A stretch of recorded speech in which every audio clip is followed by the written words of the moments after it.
দেশে অধিকাংশ মসজিদ জুমার খুতবা 1 ঘন্টা 50 মিনিট দেয়, এটা কি সুন্নাহ পরিপন্থী হচ্ছে?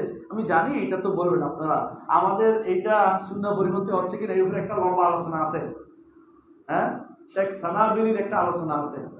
সানাবিলি দেখবেন, এটা দয়া করে দেখে নেবেন, ভিডিও আছে, বিস্তারিত আলোচনা করছে যে সুন্নাহ বিরোধী হয় না। আমরা না বুঝের কারণগুলি বলে থাকি, একটু বিস্তারিত। রাসূলুল্লাহ সাল্লাল্লাহু আলাইহি ওয়াসাল্লাম সবসময় যে খুতবা শুরু দিতেন তা নয়, লম্বাও দিতেন।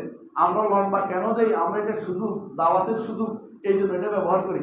আমরা এখানে খুতবা ছোট করলে ওনারা সব খুশি হয়, এটা করা যাবে না। খুতবা লম্বা করবো আমরা, যতটুক আমাদের পাওয়ার আছে ততটুক আমরা একটুক চালিয়ে যাবো, ততটুকু ভলিউম, পুরো ভলিউম দিব আমরা। দেখেন আজকে সালাতের মধ্যেও পূর্ণ ভলিউম করছি, ঠিক না? এইটা বলতে পারবেন না যে এখলাস আর মাউন দিয়ে গড়িয়ে ফেলছি আমি সালাত, আর এটা লম্বা করছি, এটা নয়। সালাতের মধ্যে সর্বোচ্চ ভলিউম কি? জুমার সালাতে জুমা এবং মুনাফিকুনটা পড়ছি। আমি জানি আপনি প্রশ্ন করবেন, এই জন্য আমি এগুলো উত্তর দেরি করে রাখি। এখানে যেটা করছে এটা সর্বোচ্চ ভলিউম, ঠিক খুতবার মধ্যেও আমরা সর্বোচ্চ ভলিউম করছি। নিয়মের ভিতরে থাকলে কোনো সমস্যা নাই। যদি আমি 2:30টা বাজাইতাম, 2টা বাজাইতাম, 1:30টা বাজাইতাম, তাহলে ভুল হইতো।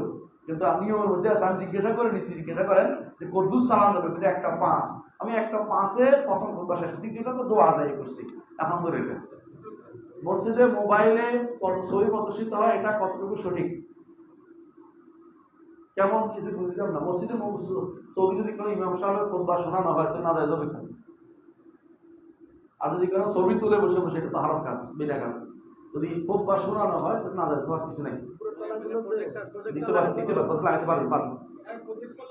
জি লাগাবেন, লাগাতে পারবেন।